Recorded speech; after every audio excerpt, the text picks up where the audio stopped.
Paula with Hillbilly Orchids. I want to let y'all know that my channel is sponsored by the Orchid Supply Store. It's your one-stop shop for anything you need A to Z orchids.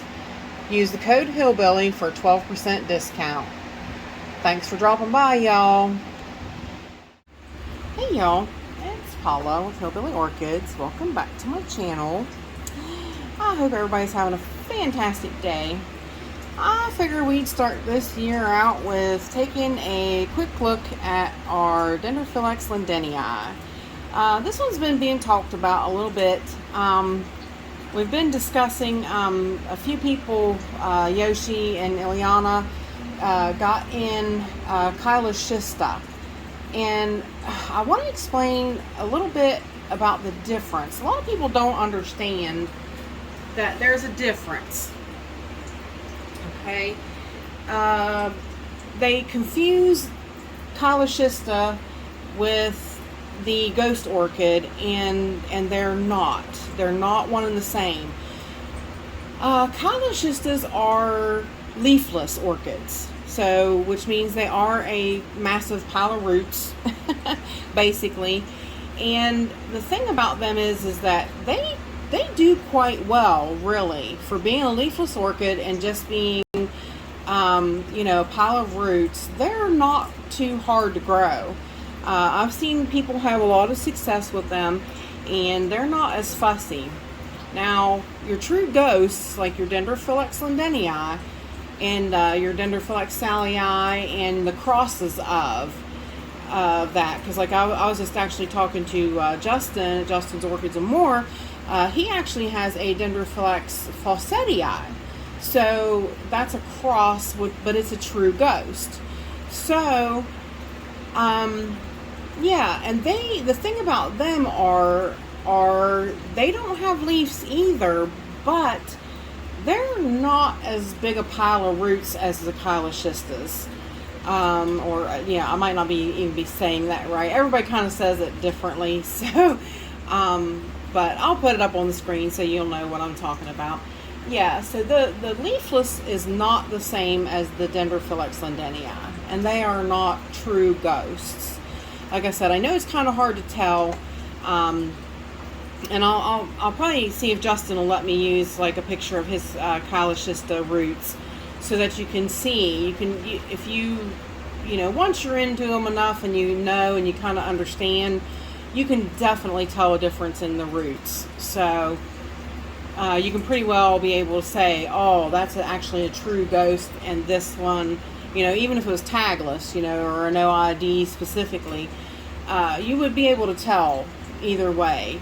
Like I said, the Schistas are usually a pile of roots, and they are a pile. I mean, they really have a lot of rootage, where your true ghosts do not. And they kind of, your true ghosts really are kind of sparse with roots, but they grow out long and extend over, over the lengths of everything. So, but I wanted to revisit with this one. Like I said last time, you remember I strapped on that rapeseed cake because everybody, I had been reading, everybody had been doing that with them. So I was like, well, I kind of want to follow along a little bit. This has been, kind of an ongoing experiment myself, learning. And like I was telling Justin, I said, they grow so slow that you kind of overlook them. So you kind of just leave them be and you let them do their thing, which is really probably the best thing you can do, because kind of fussing with them, sort of like I did with the rapeseed cake, it's like, am I defeating my own purpose? Because I think I'm going to do something that's going to miraculously make this thing take off, and that's the furthest thing from the truth that's going to happen. It's like they're slow growers. They are not going to, there's not one thing I can do that is going to make this thing take off. Not one. Even if I put it back out in the wild, in Florida, and let it do, live, it would still be slow growing and still not be anything that would make it massively take off and show a great, acceleration of what I'm doing is what it likes. Now, I have told you in the past that a lot of people say the live moss, if the live moss thrives, then the roots are thriving. So that's kind of like an indicator that you can kind of keep an eye on, that as long as these guys are doing good and this is living, then your roots should be good as well. So, but let's take a look. I'll reposition the camera and I'll turn the light on with it, and let's get the moss off of it and let's take a look at it. I'm ready to check her out and see what's going on, and hopefully it's good news. So I'm going to zoom in a little so we can hopefully turn the, if I can find it. Let's see, I'm going to take you off of the tripod. I'll be right back. Let's just do it that way. Okay, you guys, we are back. I got the moss off of it, and I don't know, I'm a little concerned still. This little guy here, this one here, is not very healthy, not very happy at all. I'm going to remove that root because it is dead. But it does have this root and this root going this direction. And I think probably the reason that they are is because of the moss that hangs down. I think this one is a little far to the side and doesn't get as much moss hanging over it to protect it as the big girl does. So, but also with the bigger one, I'm not happy, but I'm happy. I'm very happy to see the new root. You see that new, beautiful, brand new root. And this one here is brand new as well. So I like that. But I do not like that these two roots are dead. I believe this one is dead under here. This one is dead and curling.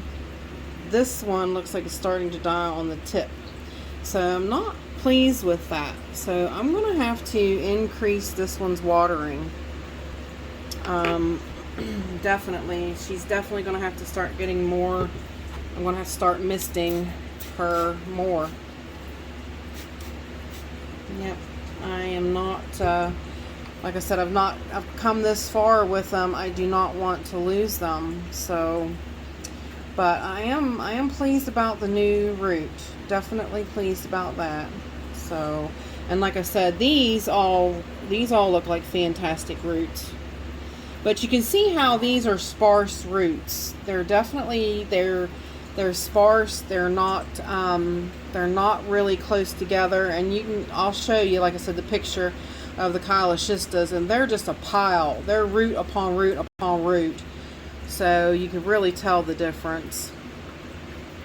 So I don't know, guys. What do you think?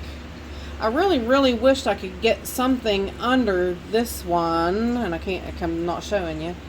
I really wish I could get something under this one for it to feel more secure.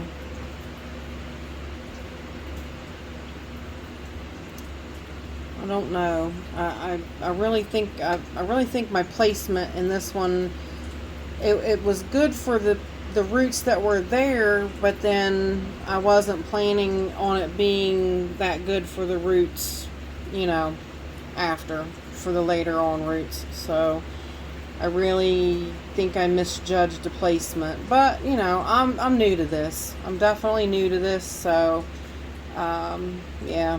Oh, what can you say? Lesson learned. Like I said, I would love to actually get another flask of these guys and try again. I really would like to, and I think I'm going to try to start saving some money, because of course the flask went way up in price than compared to what I did with this one, what I paid for this one. So yeah, but there she is, guys. Beautiful Dendrophylax lindenii. Maybe one of these days I'll get to see her bloom. So, but if y'all have any questions or anything, please feel free to mention it in the comments. And with that said, I appreciate all you beautiful, wonderful people stopping by and hanging out with me. And bye for now, y'all. Till we meet again.